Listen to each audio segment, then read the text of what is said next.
గురుగారు, శ్రోత్రియులు అని ఎవరిని సంబోధిస్తారు? ఎవరైతే శృతిని అనుసరించి జీవితాన్ని గడుపుతారో వారు శ్రోత్రియులు. శృతిలో చెప్పిన ధర్మాన్ని తెలుసుకుంటూ ఆ జ్ఞానాన్ని ఆచరిస్తూ జీవిత పరమార్థము కోరికల వెంట పరిగెత్తటం వల్ల లేదు, కోరికలను నిగ్రహించుకుంటూ ఇంద్రియములను అంతర్ముఖంలు చేసుకోవటంలోనే అద్భుతమైన జీవన పరమార్థం ఉన్నది.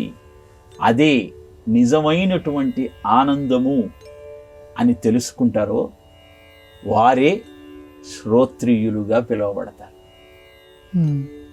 కోరికలు పెరుగుతున్న నేపథ్యంలో వేద విహితమైనటువంటి కార్యక్రమాలన్నింటినీ పక్కకు పెట్టి కేవలము ఇంద్రియ భోగ అనుభవమే శాశ్వతమని భావిస్తూ అధర్మ ప్రక్రియలనన్నింటినీ ఆచరించేవారు శ్రోత్రియులు అని అనిపించుకోలేరు.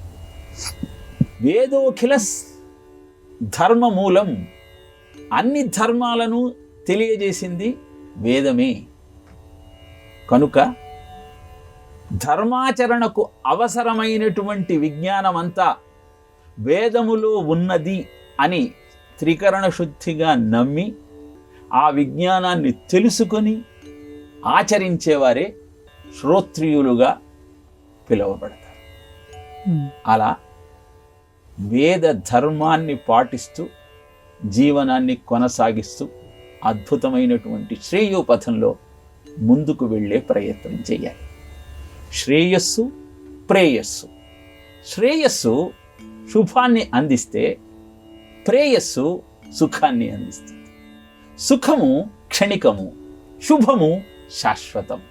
శ్రేయశ్చ ప్రేయశ్చ మనుష్యమేతః తౌ సంపరీత్య వివినక్తి ధీరః.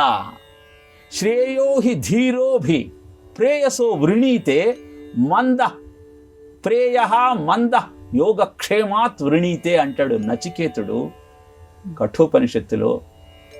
యమధర్మరాజు నచికేతుడితో అంటాడు కఠోపనిషత్తులో, శ్రేయస్సు ప్రేయస్సు అనే రెండు మార్గాలు ఉన్నాయ్యా. శ్రేయస్సును ఆసరాగా చేసుకుని జీవించేవాడు ధీరుడు, ప్రేయస్సు మాత్రమే కావాలని కోరుకునేవాడు మందుడు, మూఢుడు. కనుక శ్రేయ మార్గంలో ముందుకు వెళ్ళే ప్రయత్నమే శ్రోత్రియత్వము అని చెప్పవచ్చు.